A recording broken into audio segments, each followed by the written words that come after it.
I want to share with you in the Gospel of John chapter 2 about a subject that's close to my heart and probably close to many of you, and that is around a wedding. And obviously before COVID-19, when we could gather in groups of 20, 30, 50, or in my case 500 if you happen to be Italian or from a European background, and have the whole festivities going on, obviously the music, the dancing, the food, the speeches, and obviously the bride and groom, of course.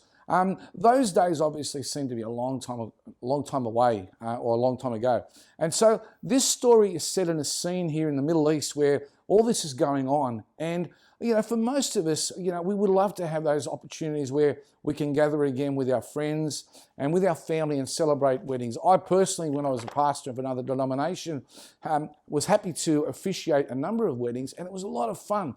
And there's been occasions when I've been the best man once to my brother and a groomsman, and there's nothing better than the obviously all the excitement and the pomp and the ceremony that comes into a wedding. So this is the theme and the scene that we find ourselves in. So let me read to you from the Gospel of John chapter 2 and starting at verse 1. The next day, Jesus' mother was a guest at the wedding celebration in the village in Cana in Galilee.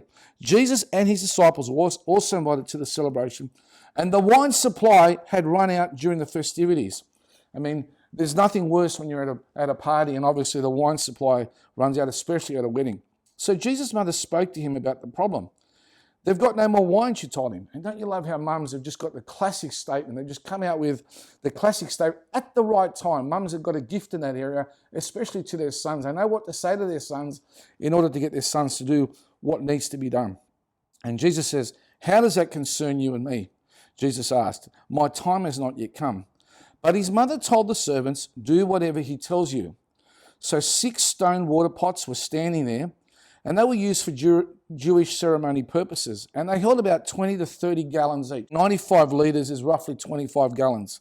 The servants were asked to fill the jars to the brim. And when the jars had been filled to the brim, he said, "Dip some out and take it to the master of ceremonies." So they followed the instructions. This is the servants.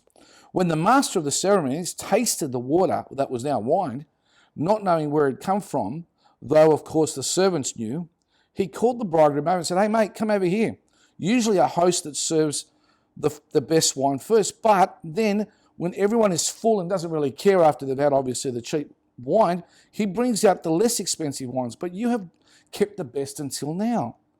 This miraculous sign at Cana in Galilee was Jesus' first display of his glory, and his disciples believed in him.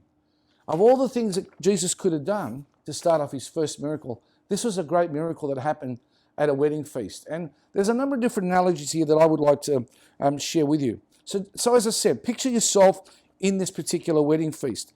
It is cultural for the Middle Eastern culture and even in the Italian culture that we like to be a bit over the top when it comes to our food and also our beverages for our guests. So imagine the embarrassment for the groom or the host if we've run out of wine. So this was Jesus' first miracle. The main point of this story actually isn't the food. It's got nothing to do with the food or the wine. It's about the people. This story is about God's hearts for people, Jesus' heart for people. The wine was simply the avenue or the vehicle that Jesus was able to demonstrate his great love for people at this wedding feast. Because culture is important. For each one of us, the way we do things, the way we live our lives and our values, all these things are important. What we see here is the miracle of the kindness of heart that Jesus had, the grace that he extended towards others, and being on hand obviously also to provide a practical solution when needed.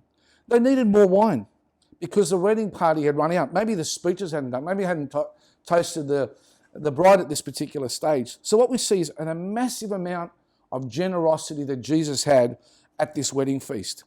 95 litres per big jar, that's 570 litres of premium top shelf wine at this wedding feast. Was there 570 guests at this wedding feast? Were they all allocated a litre each? Who knows? That's beside the story. The point is that Jesus was very generous.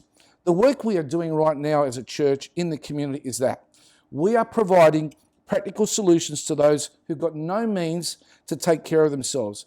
And I want to encourage each one of us today to reach out to others with that same sense of generosity that Jesus had, that same sense of kindness. And if you have the capacity, be that miracle worker in the life of that person who doesn't have the capacity to even put food on their table today. Because the wedding feast in Cana was not about the food, it was about the people. God's heart to reach lost people. We are seeing God's hand wherever we open our doors to Manor House. Lives are impacted by the love of Christ, one food parcel at a time. Jesus will today meet you where you are at. If you're in lack, God will supply all your needs. If you've got plenty, God will give you the opportunity to bless others, to pay it forward. And if you need a miracle, today, if you are needing a miracle, remember this: Jesus, the invited guest, is right at your home, right where you're at. Wherever you go and whoever you meet, remember this one thing: the Holy Spirit goes with you. Hold on to that and have a fantastic day.